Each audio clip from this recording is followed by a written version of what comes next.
All right, what's up, Coach V? What's up, How you Coach Mike? doing? I'm good. How you Man, doing? doing great. All right, so for those of you guys who don't know, so this is Coach V, Gasmoney here. We also have an audience out here, so if you see me kind of referencing anybody else out here, that's who I'm talking to. There's actually people here.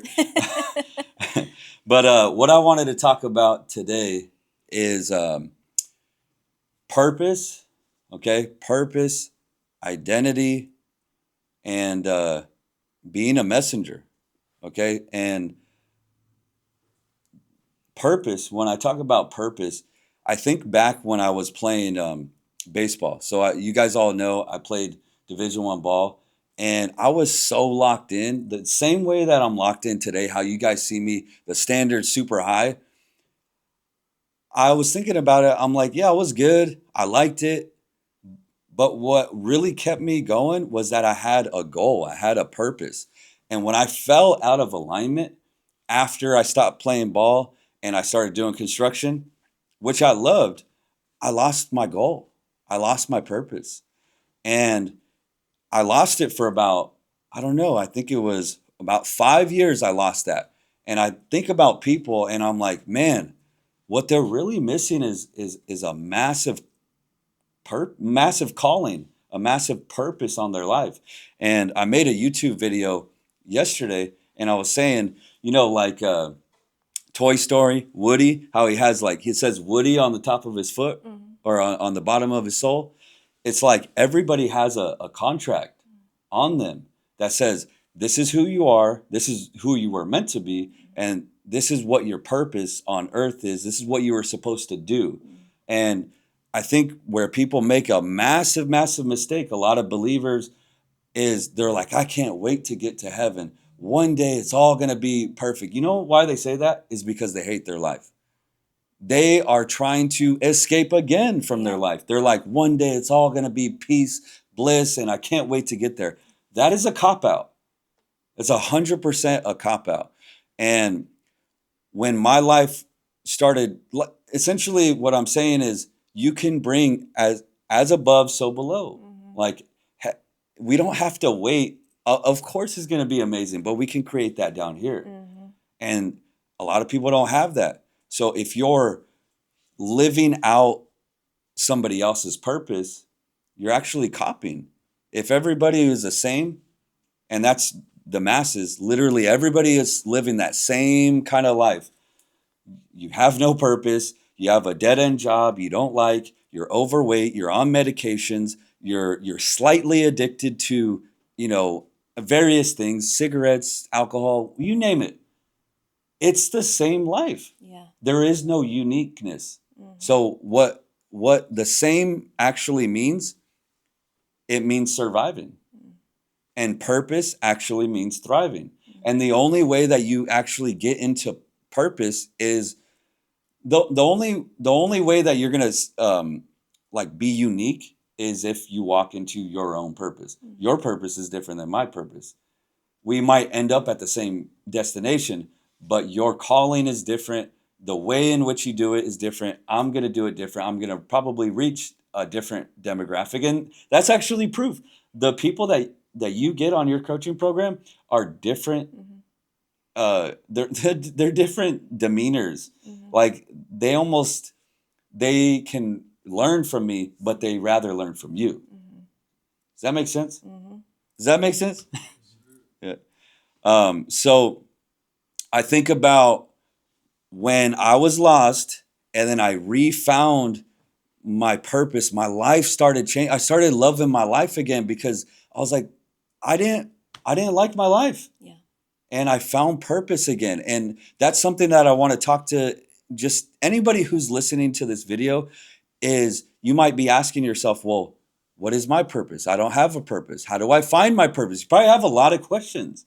And I'm going to show you exactly the first step that you should take because it's not general. Your purpose shouldn't be general. It shouldn't be the same as everybody else. It should be very, very specific. However, to get to that point, there's a couple little steps that I don't think people really walk you through that I want to carry you through. And So I want to talk about purpose, identity, and a couple other things. And what do you got on this?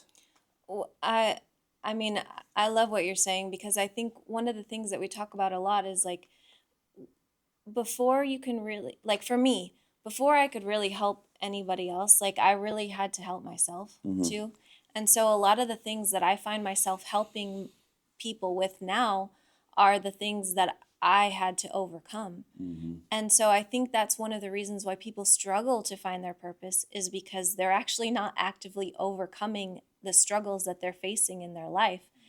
And I think, when you start to actually do that and actively, like, really work on the things that are, like, ailing you, the things that you're struggling with, you can become more of who you're meant to be. Mm-hmm. Like, one of my it maybe it sounds a little corny, but one of my favorite, like, little quotes is like, you have to be yourself, because how are the people that are looking for you Mm-hmm. going to be able to find you? Mm-hmm. And Mm-hmm. I think about that when when I show up to places Mm-hmm. where it's like, I have to be myself, because there's people that are looking for me, Mm-hmm. like, to be who I really am. Mm-hmm. See, and that's the thing. That's the thing that I want everybody to really understand is it's very easy to be convince yourself like, man, I have all these issues. Yeah.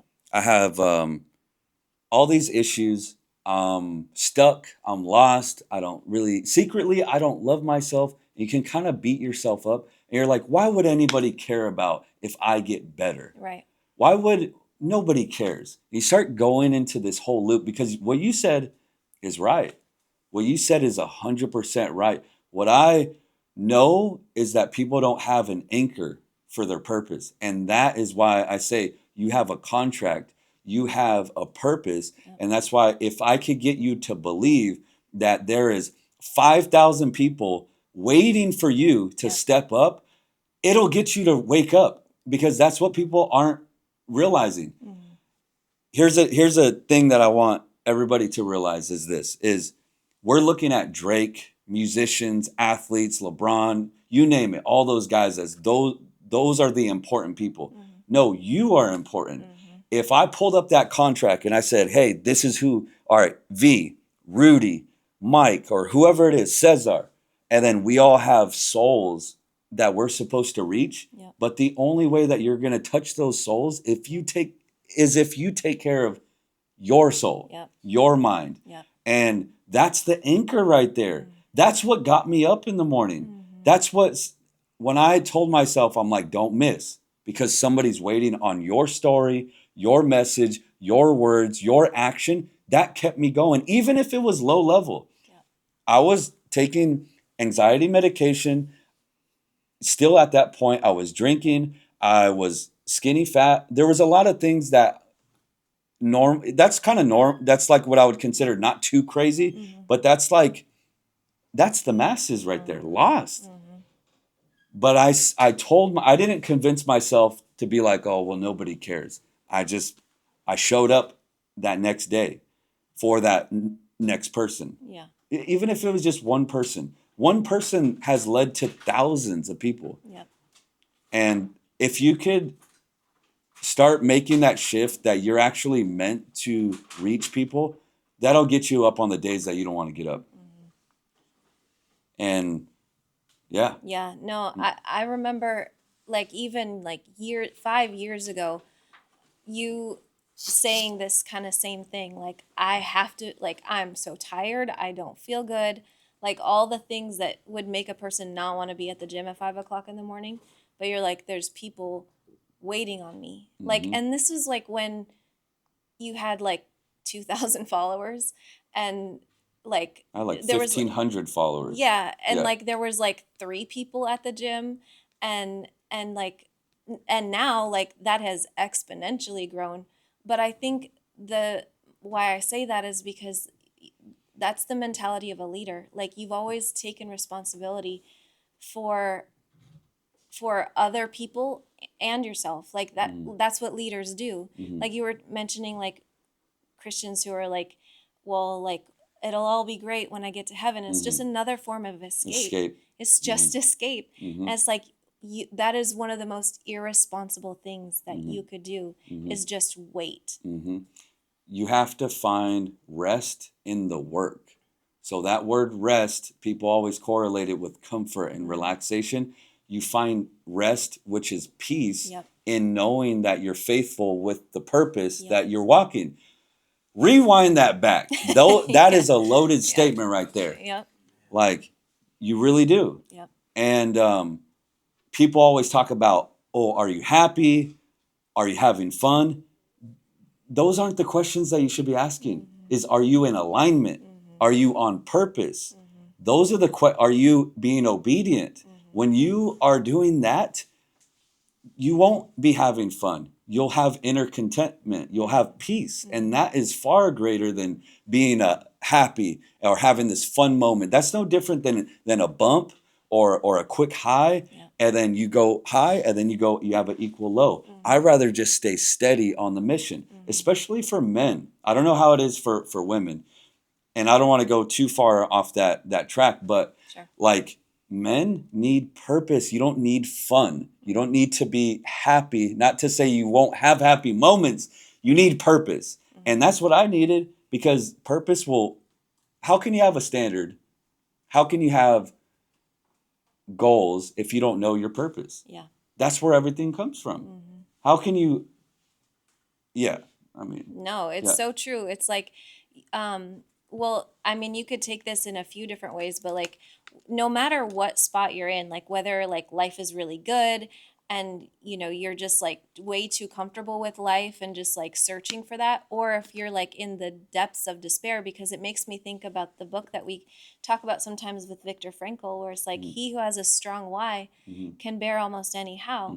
And what he's really talking about is purpose. Like he stayed, for those that don't know, like he as a concentration camp survivor that survived World War II, and he talked about one of the reasons why he stayed alive and all the people that he knew that stayed alive was because they had a purpose. Like they had a vision of what could be on the other side of things. And I think that's like one of the things that numbs, like none of us are experiencing that kind of suffering, but in some ways it's like the comfort, the pleasure, all of those things, like where people are drowning in that, like they're suffering from like over intoxication of eating and drinking and just way too comfortable. See, people want to get out of their suffering. People want to get out of their past. They don't realize the way out is by actually helping people. When you take your eyes off of your own problem and the way that you feel and the sickness and the tiredness and the fatigue and the stagnation, when you take your eyes off of all that and you make it not about yourself, this is a strategic move right here that I was like, oh my gosh, why I didn't even realize this. That's what kept me going. So I get all these claps and hurrahs and like, you're so disciplined and you never stop. I'm like, I do it because it keeps me going. It gives me energy. By me giving you energy and not missing, that's something that we say, don't miss. It actually gave me a lot of fulfillment. And it actually, it like made me forget about my moment. This is like a deeper topic, because I was actually thinking about this at my house this morning. I was like, whatever the problem is that you have going on, it does not matter. And why doesn't it matter? And I was going through, during my morning meditation, I was going through this whole thing. And I started dipping and then elevating. I started dipping and then rising. And I'll explain to you what I meant by that. Is I start dipping, and I know everybody dips like this, is when you think, man, where's the money? Where's the opportunity? When am I going to feel better? When am I going to be healed? When is this relationship going to be better? Your body, your emotions, literally, they sink. My emotions were going down. And then what I was telling myself was like, keep your head up. Not keep your head up in positivity. It's turn your face to God. And that is, so what I did with showing up daily for somebody else, that was like a the intersection right there to get to this point. Now it's like, if you can get to that point where it doesn't matter what your sickness is, it doesn't matter what your financial situation is, all of those are futile. And this is how it turned into my prayer. I was like, all of those are lower level. Those are futile. If you really have faith and believe, you just keep your eyes above, and all of these things will be taken care of down below. That takes a lot of practice, a lot of faith. And, we say, if you don't know your purpose, if you don't know your identity, if you don't know God, that's going to affect your prayer life. Yep. You won't know how to pray. Yep. I think a lot of people are praying in the wrong manner because they don't know who they are and they don't know their purpose. So you could be praying for something over here, but your purpose is actually here. So I'm like, you're actually doing nothing. That prayer was actually for someone else. The prayer that you should say is actually this. Yeah. So I don't know. I said a lot right there. I don't know Yeah. if you want to kind of talk on any of those things. Yeah. Well, one of the things, I mean, there you did say a lot there, but one thing that stuck out to me when you were talking about, like, the problem doesn't matter. Mm-hmm. It reminds me of the story where Peter walked on water with Jesus. Mm-hmm. And, Jesus, he's like walking on the water. It's stormy. It's stormy out. There's waves. Mm-hmm. And Peter's like, Jesus, like, what's up with this? Like, can I do this with you? And he's like, yeah, come hang out with me. Come like on, walking walk on on water. water. Yeah, let's do this. And so Peter, like, he gets out of the boat. He starts walking on water and he's like, wow, like, this is so cool. And then it said, as soon as he stopped looking at Jesus and he started looking around at the waves, he got scared and then he started to sink. But as soon as he turned his eyes back on Jesus, he could walk again. And Jesus was like, here, I got you. And I think that, that's why the problem doesn't matter. It doesn't It matter. doesn't matter at all. If you're looking at your problem is always going to be bigger. So if somebody says, but this is my reality, V, look at my situation. You don't understand. Of course you would say that. And then your response would be like, then you don't know God then. No. Then you obviously have an underdeveloped relationship with God. Yep. You haven't had real testimony then. Yep. You really lack understanding and wisdom on this. Yep. I think that, like, and I can say this after going through a lot, is that your problem is like the best thing for you. Because your problem is meant to bring you closer to God. Your problem is meant to mature you. You're like, I don't ask for problems. Like, I don't do that. I'm not that stupid. Like, I don't ask for problems, but like, especially looking back, I can be like, God, thank you for that problem. That actually put me in this spot that I'm in today. I think about where I am today, and just so we can kind of get back to how do you find your purpose? Because that's really the question. You procrastinate and you lag on a lot of things because you lack purpose. That purpose will get you up in the morning, no matter if you got 3 hours, 4 hours of sleep, it'll get you going. Yep. So like what was the last thing that you just said? Sorry, before I answer this. I was just saying how, like, I'm glad I went through some hard stuff. Right. Okay. So that's something I think about, how I got to this point. When I pray, I realize the more I pray, the more I meditate, the more answers that I seek. Because that's what we're all supposed to do. You're supposed to, like, literally look at your life and be like, what am I doing right? What am I doing wrong? How can I fix things? What is going on spiritually? And what I realize is that I'm getting raised. I am being constructed and built. And the only way you can get built is by having resistance on the bar. The bar is a metaphor for what's the burden on top of your back, AKA meaning problems. Yeah. And so the only way that you can know God is if you know pain, you know suffering.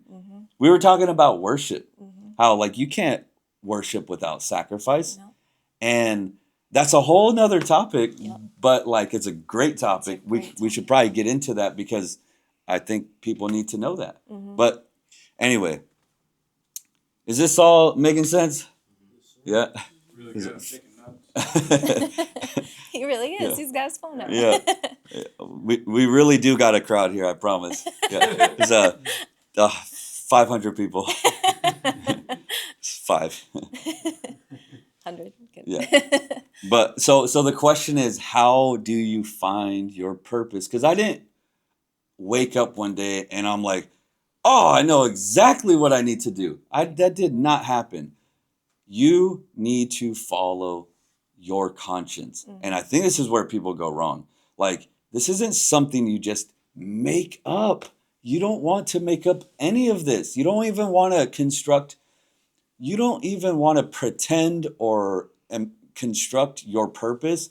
Your purpose will reveal itself over time. And the first way, it's pretty much the first step into knowing your purpose, it's going to sound like this. Wake up early in the morning and don't hit your snooze button. That's how it's going to sound. Then it's going to say, eat these foods. You say yes. You just have to say yes to your conscience the entire time. It says, go to the gym. Boom. What you're doing is developing self-control. Yeah. How can God tell you to do something, but you have such low capacity for self-control? Yeah. You're going to crack. We can't send you out into the world like that. We can't put this whole burden on you. You're going to fail. Yeah. So you essentially are building yourself so you could fulfill a purpose. Yeah. So it sounds very small. It's a whisper. And I know you guys all hear the whisper. It's you just have to listen to it. And what you also have to listen to is the conviction. The convictions are key. The convictions lead you to correction. So what is that conviction? I know what it is. We talk a lot about the frequency chart. It's all it's all the things that you feel shame and guilt towards. I'm not going to sit here and tell you it's just drinks and alcohol and weed. It's everything. It's unique to you. Yep. It could be cigarettes. It could be a show. It could be that video that we know that you didn't want to watch. But now look at you. You're walking around your own little house. You're walking around your own house shameful. Nobody's even watching. I'm like, why do you feel so much shame? Nobody's even watching. I'm like, you're getting convicted massively. So you listen to your conscience and you listen to that correction, and that correction comes from the Spirit. It doesn't even matter though. Yeah. You just got to listen to it. Yeah. So the steps is how you get eventually over the course of a year or 2 years, however long, it's going to lead to somewhere greater. It's so true. I think like one of the things that like Jesus said was like, if like he who is faithful with the little things will be given greater things. If you don't, and like God's walking, like I really do think that that's what he's looking for.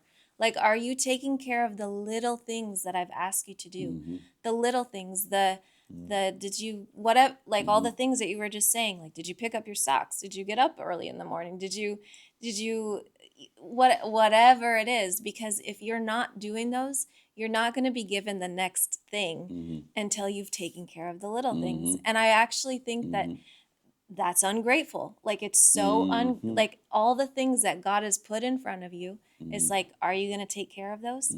Because really gratitude is taking care of those things, and gratitude is the key to increase. You want to be greater, like take care of what you got right now. Absolutely. It's good.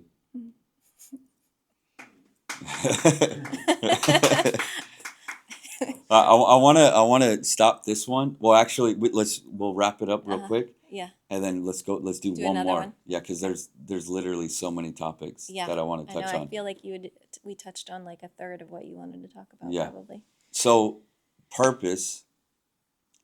Listen to that quiet, small, still voice.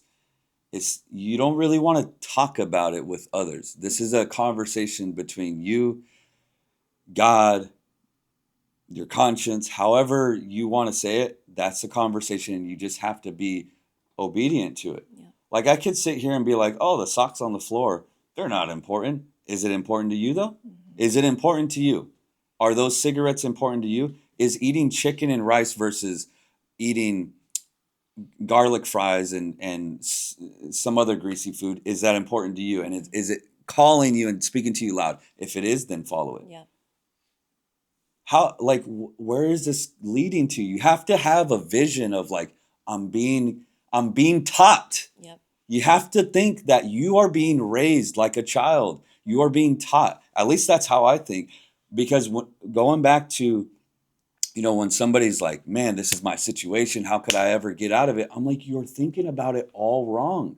You don't realize that you are in the infant stages right now, that you're meant for more, but your frame of mind is way off. And that's what I want people to really switch, is don't even really change anything except your frame of mind, your outlook on it. Your outlook as to why you're doing this has to change.